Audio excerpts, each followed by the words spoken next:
Hi there, this is Anthony Gordon, Artist Relations Manager for Avid, and we're here at NAMM 2013. And we're here with my main man, Jay Terrien.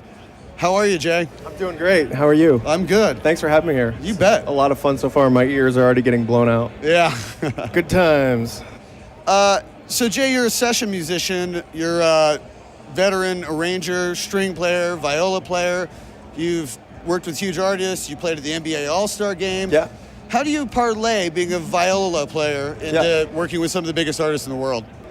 I mean, it's just kind of keeping it simple and humble. I mean, I think a lot of these big artists, they want to have kind of classical skilled players, but they want to have somebody with like a rock feel, rock look, and somebody that's just down to earth and can get the job done. So, you know, in terms of our classical music training and my own personal background, you know, we take that, we put it into the rock medium, and it just all kinds of works out.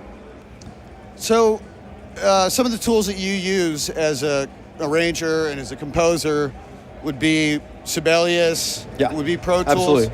Can you talk a little bit about how those Avid products have played a role in your success and how you use them on a day-to-day basis? Well, I can say this. I was not working when I was using other softwares, and now I'm working a ton using Sibelius and Pro Tools as my primary softwares in my studio.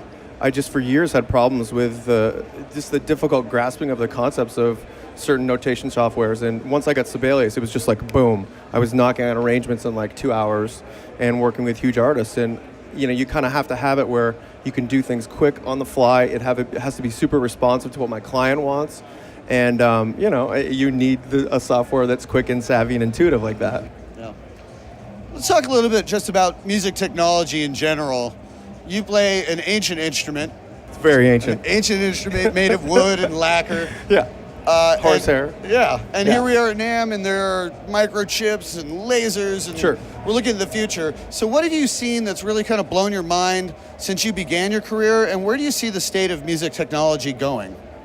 I mean, for me personally, I mean, I grew up playing traditional wooden instruments and wooden basses, and you know, I've seen that go to where, as a business need, I needed to use instruments that were carbon fiber and graphite and weren't going to like blow up on a plane when I did overnights and did long distance trips. So I've taken my own technologies and worked with some companies like Status Graphite or Parker, and you know, use those basses and those instruments for lots of the work I do. And they're just great tools. I mean, I use both. I mean, I use traditional wooden instruments. I use a wooden viola. I've used, you know, Steinberger violas. I've used lots of different stuff. It just all depends on what the job is. If I play classical in a string quartet, they obviously want a certain look and feel. If I play with a huge heavy metal band, they want a very different feel. So, you know, you have to have all the instruments to fit the needs of the client. Yeah. As far as recording and notation technology goes, what's been exciting to you about the things that have been developed in the past few years, and where do you hope to see it going? I mean, for me, like just the advances in Sibelius and the libraries, and you know, being able to just get sounds really quickly and bounce MP3s to a client and have them give a realistic expectation of what my arrangements sound like in the studio has just made my life so easy.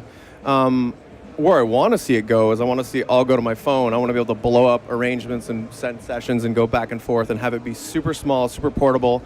I want to be able to sit in a Starbucks, have a coffee, edit a file, and bounce it to somebody and have it be like perfect. I want to be able to put in bowings, expression marks, all that stuff, and do it on the fly and do it quickly, because like I said, this business is all speed to market. No one has a ton of time to have somebody sit in the box at home for, you know, months and months at a time and notating with feather and ballpoint pen and ink arrangements. Yeah.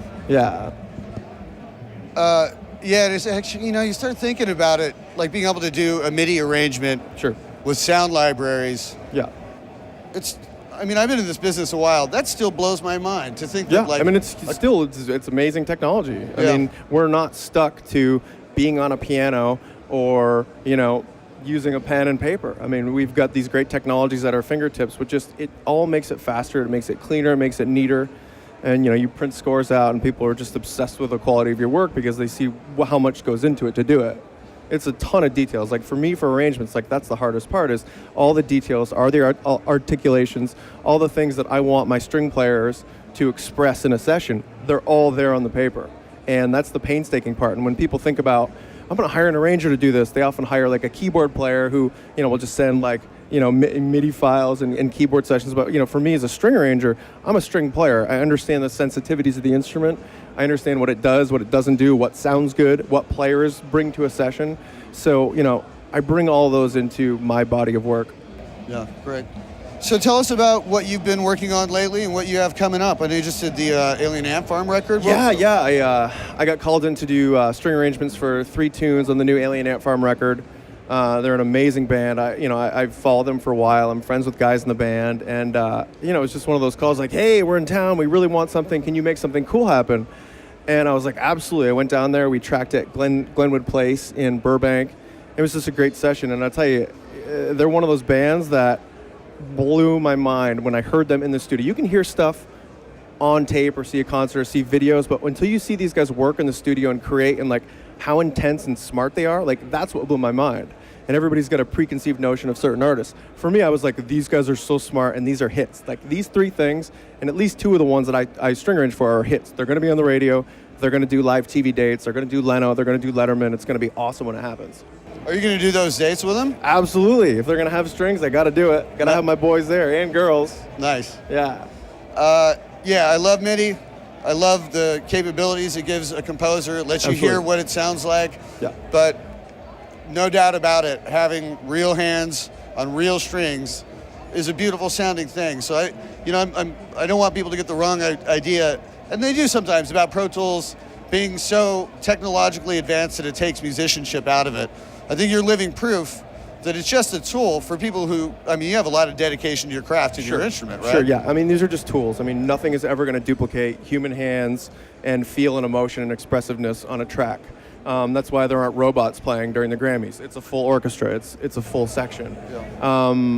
And that's the great thing is when people do want expressiveness, they go to the human being rather than a MIDI file or whatever.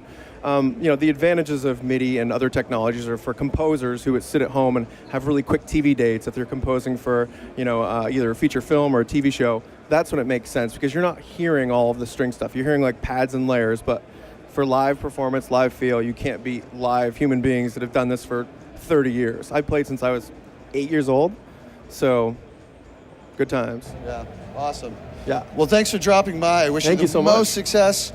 I'll be looking for you on TV. Absolutely. I'll be looking for the new record. Yeah. And I really appreciate you dropping by the booth. Really appreciate it, Anthony. This is great. Thanks for having me, Avid.